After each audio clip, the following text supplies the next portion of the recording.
vamos lá, né? Adoro. Chique, né? Só que quando a gente passa para o próximo, a gente vê uma coisa que isso a Globo não mostra. Shazam, Rafa, talvez a pessoa que mais já pendulou nessa jornada que você possa conhecer. E por isso esse tema me toca. Pendular é algo que acontece conosco às vezes na nossa jornada, que a gente tem um centro de gravidade do nosso nível de consciência. E às vezes quando a gente vai para um curso, um treinamento, e a gente faz altos acessos, né? Vive aquele final de semana, aquela semana incrível onde a gente encontra o céu. O que acontece por uma lei de equilíbrio do universo? Eu encontro o oposto.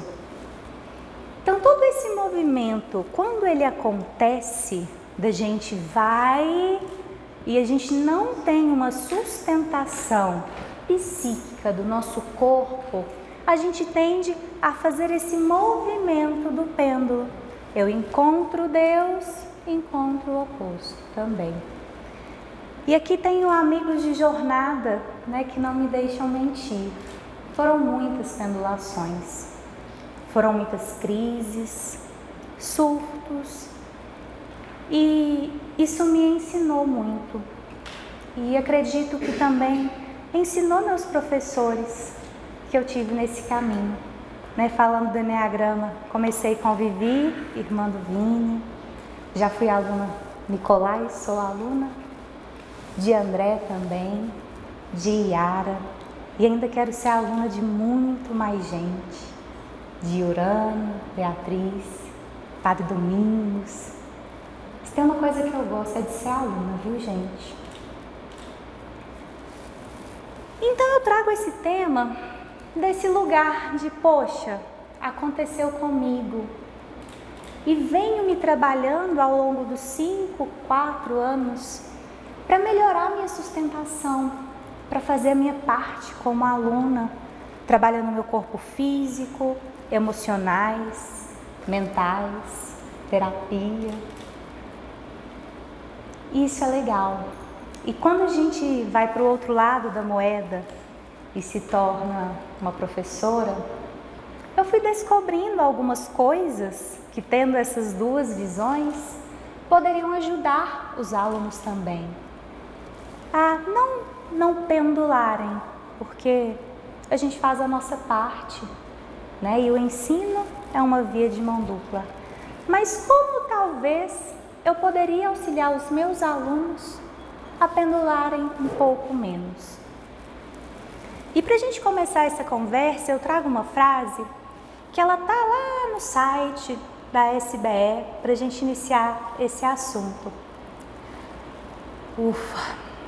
Acreditamos no Enneagrama multidimensional, profundo, consciente e amoroso. Um sistema capaz de curar, libertar e fazer brilhar a alma humana. Sociedade Brasileira de Enneagrama.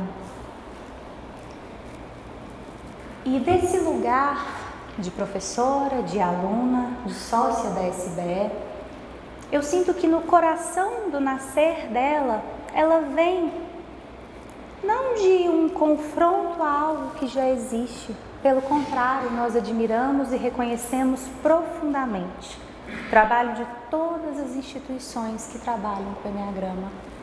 Mas deste lugar que ela nasce de nós acreditamos em um Enneagrama de origem espiritual. Um Enneagrama que abre mundos, multidimensões, ou energia, se ficar mais simples assim. E quando a gente está trabalhando com energia, a brincadeira fica mais séria. Então talvez até por isso a minha fala que eu gosto, né? De brincar, de elucidar, ela vem de um outro espaço hoje. É um bate-papo com cada um de nós aqui, inclusive eu mesma. Para como a gente pode levar esse Enneagrama energético de forma responsável, de forma consciente e poder sim brincar, deixar a nossa criança brincar, porém através do comando e da responsabilidade do adulto. E como fazer isso? Como eu realizo um trabalho responsável com esse eneagrama que abre espaços e abre campos e vai além para os tipos, que busca esses raios, essas frequências dentro de nós. Eu fui observando então alguns pontos que eu percebo que ao aplicar no meu dia a dia, eu consigo desenvolver melhor, tendo uma percepção e fazendo um checklist ao longo de todo o trabalho, que ajuda a ter mais o quê? Centramento, equilíbrio e uma transformação que ela é sustentável para todos. Porque imagine, a gente tem aqui pessoas que já estão num caminho muito profundo de eneagrama, pessoas que estão chegando num lugar de autoconhecimento, nem digo de eneagrama, pela primeira vez. Como eu abro um trabalho de campo num espaço assim? Então, a primeira coisa que eu gosto de observar em mim é o cuidado comigo mesmo. Cuidado com o corpo físico e energético. Esse é um trabalho que eu venho desempenhando muito fortemente nos últimos anos. Porque era assim, ó, a pessoa que estava conduzindo falava assim, na hora que você via estava Raíssa, toda estribuchada. Não tinha o quê? Perna, não tinha sustentação. Então eu descobri, me contaram um passarinho também, que eu precisava de músculos. Academia, corpo físico mesmo. E vocês estão vendo, Estou trabalhando até hoje essa sustentação. Estou empenhada e focada na missão. E o nosso corpo energético, que vai além do físico. Quais são os trabalhos que eu posso fazer? De limpeza, de ancoramentos. Quais são os cuidados que eu preciso ter, O corpo que sustenta, que vai além das minhas pernas físicas, o quanto eu consigo aterrar. Se tem alguém perdendo a sustentação, entrando num desequilíbrio emocional nessas histórias, ou se simplesmente a pessoa some, eu consigo voltá-la, não é da minha perna da academia, é através desse enraizamento. Então, quanta prática de aterramento e de presença. Lembrando sempre que o primeiro grau de presença é no corpo. E uma dica para quem está chegando agora, respira e pé no chão. Sentiu que está perdendo? Respira, pé no chão. É simples, Mas é o simples que transforma. Cure os 9 pontos em você. E sobre isso tem uma palestra muito legal que eu coloquei, fiz uma playlist que está no finalzinho, conduzida por Moá, no nosso primeiro congresso, sobre professores que curam os 9 raios dentro de si. Vale a pena dar uma conferida. Atenção ao seu instinto dominante, seu instinto reprimido e paixão do tipo. Tem uma outra palestra na playlist que ela traz exatamente sobre isso, que é a palestra de abertura do nosso congresso do ano passado, com o Nicolai. Porque é o seguinte, seu instinto dominante vai te pegar, como professor e como terapeuta. Seu instinto reprimido, congelado, vai te cegar. É um ponto que você às vezes não reconhece na sua sala ou nos seus alunos. Nem as necessidades, nem as ausências ou os excessos. Reprimido, congelado, a gente tende a não ver. E o seu tipo, meu amigo, esse aí também é paixão do coração viciado. Só muda de roupinha, só muda de carinha. E vai ficando cada vez mais sutil. Mas ele está sempre aqui, é só prestar atenção. E capacite-se.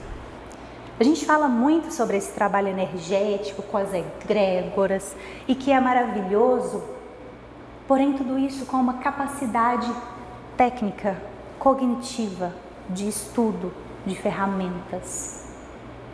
todo esse mundo que se abre para além das técnicas e das teorias, eles precisam de uma sustentação, de um respaldo, de uma bagagem de ferramentas para serem apresentados. Então aqui no Capacite-se eu nem coloquei ferramentas porque aqui são infinitas. É igual o cinturão do Batman. Quanto mais, melhor. E lembrando que não é sobre só a quantidade, é o quanto você usa e aplica primeiro em você.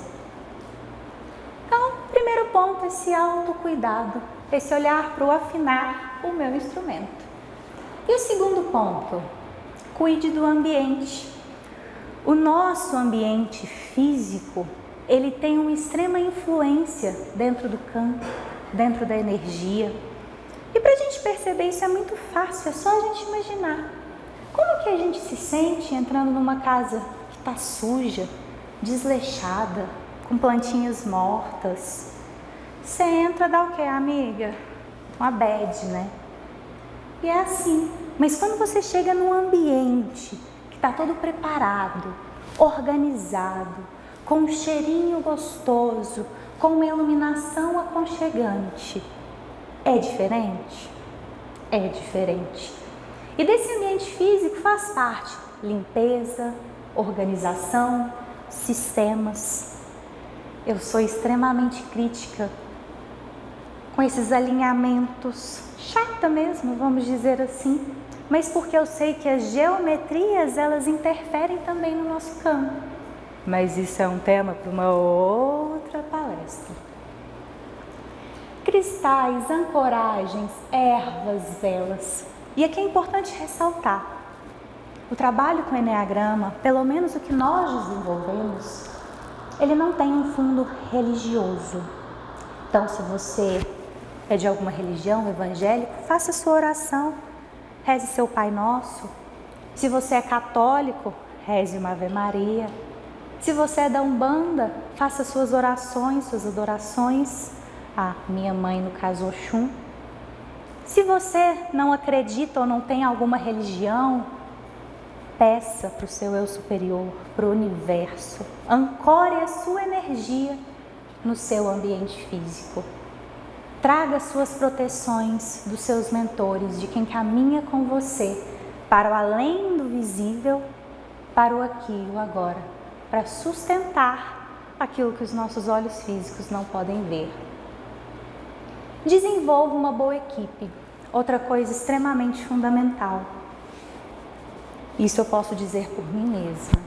Imagine uma jornada 3, queria fazer tudo sozinha. Precisa de equipe, não? Dou conta. Aí a gente tem uns problemas na coluna e não entende por quê, né? E quando você entende e sente e vive que você pode confiar nas pessoas que estão caminhando com você, seu trabalho vai para um outro patamar. Porque já não é mais só sobre você, é sobre nós. Nós estamos nos curando. Todo curador de verdade sabe que ele não cura ninguém além de si próprio. Ele é apenas um instrumento para que a cura aconteça através dele.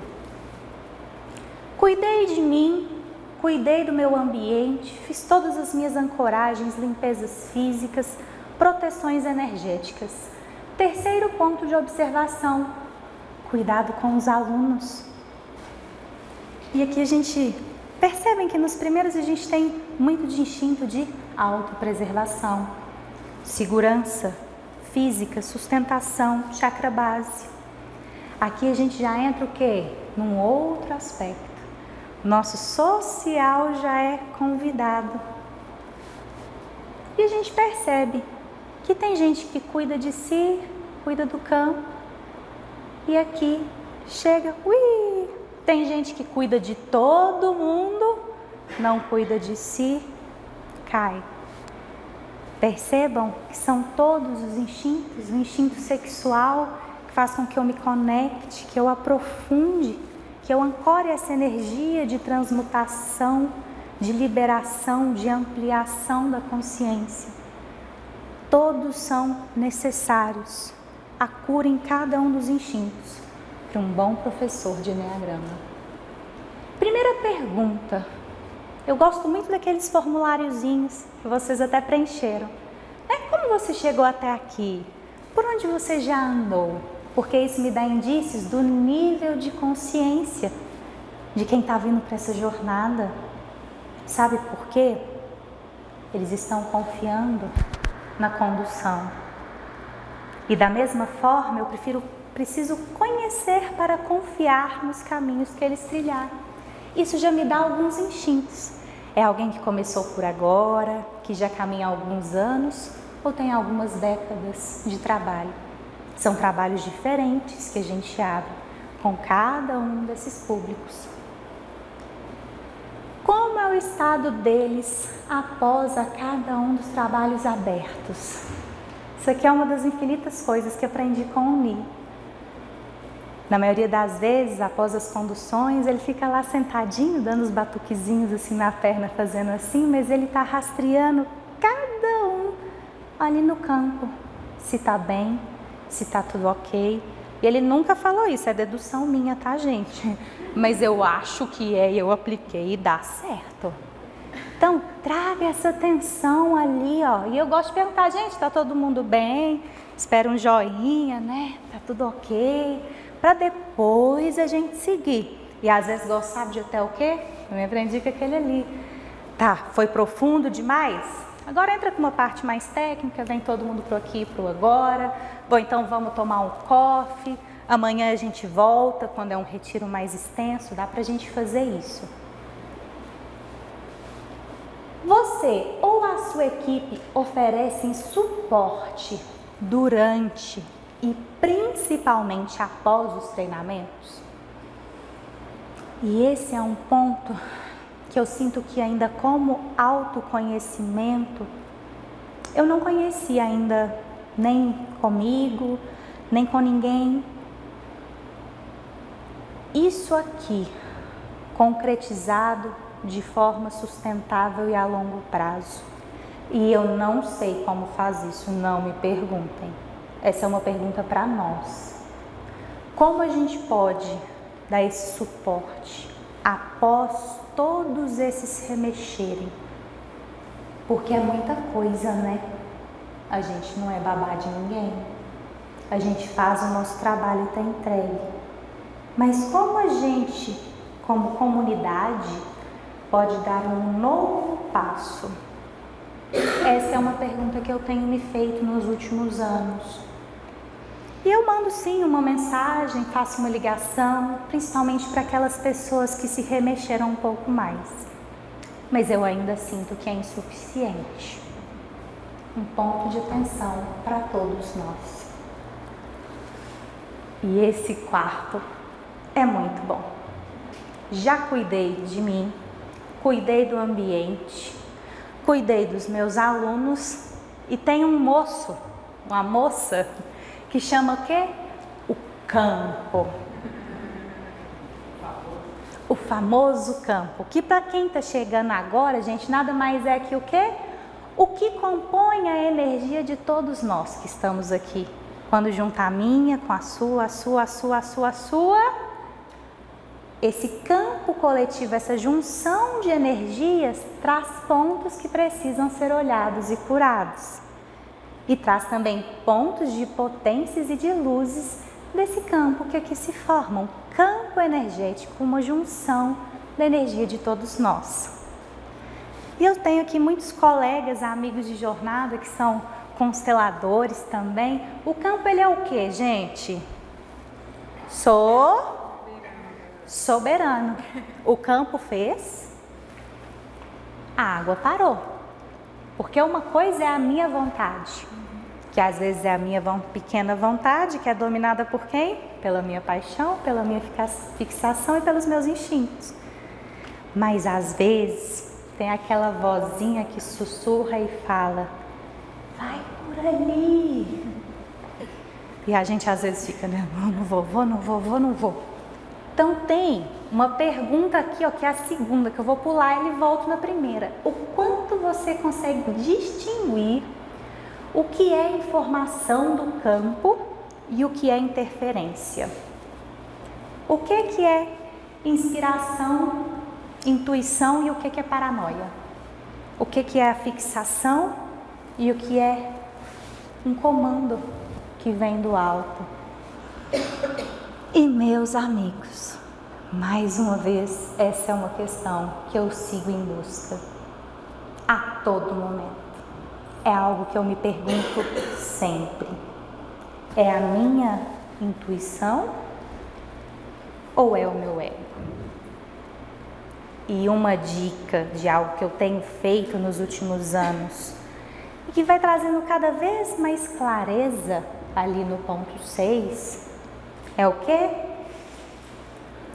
Respira, passinho para trás, pezinho no chão. Ainda vem? Mais uma vez, ainda vem? E se a resposta é sim, eu vou com leveza, sem atropelar. Normalmente o que você percebe como urgente não é do campo. É alguma interferência que está entrando ali. Porque o urgente é o que está acontecendo aqui agora. Somos nós, as nossas conexões.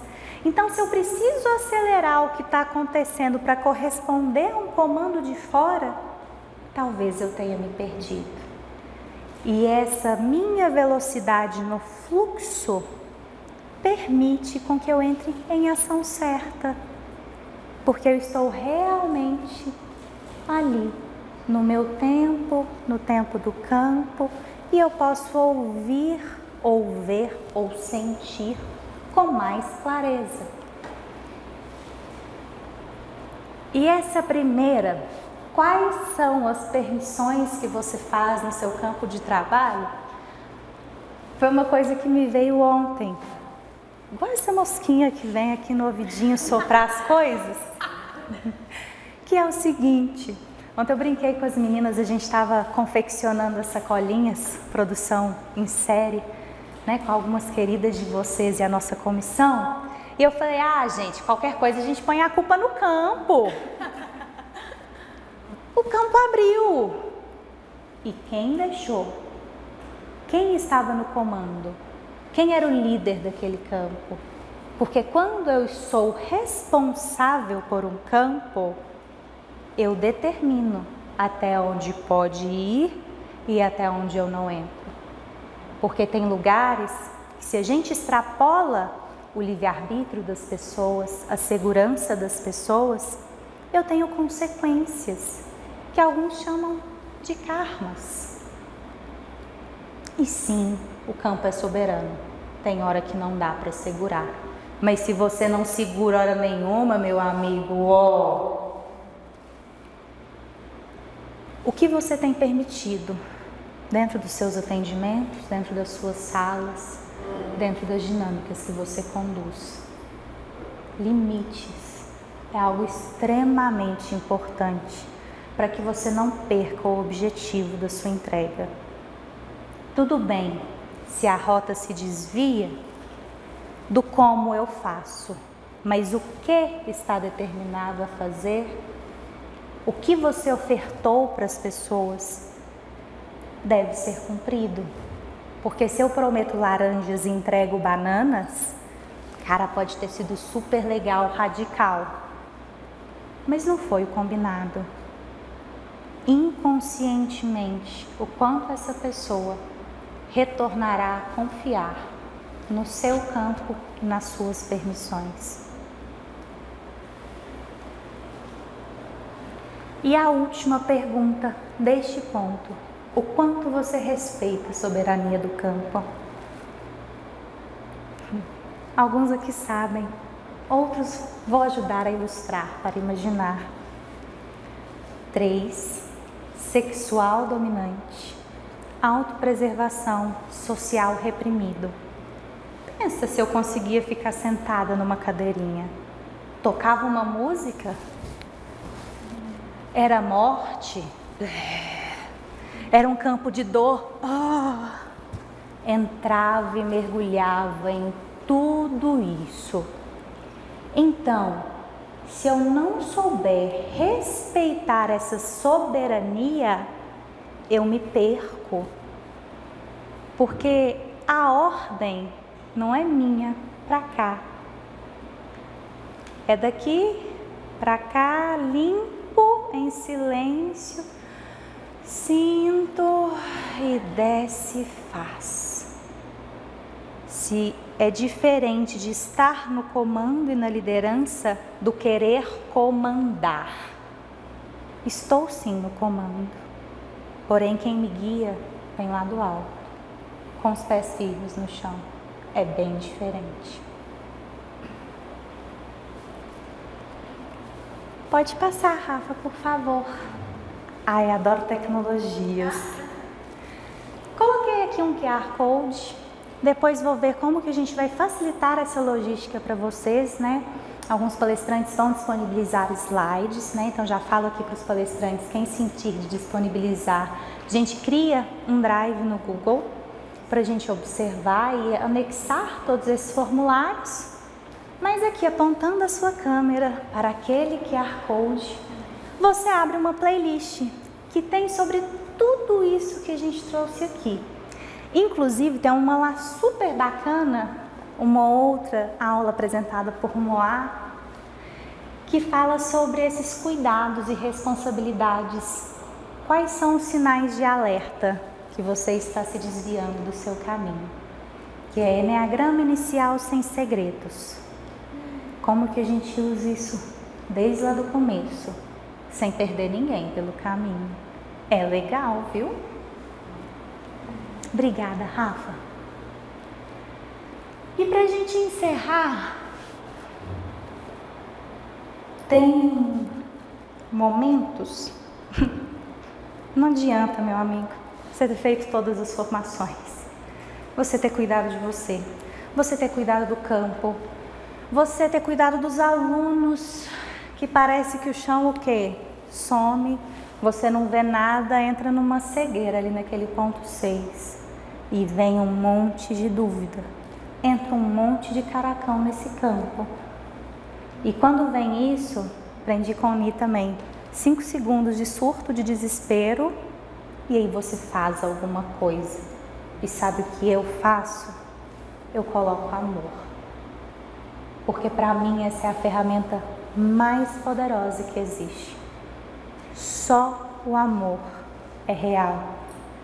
Só o amor cura. E eu acredito profundamente que só o amor pode fazer com que nós nos libertemos através do Enneagrama. Com muito, muito amor. Raíssa, para vocês. Obrigada.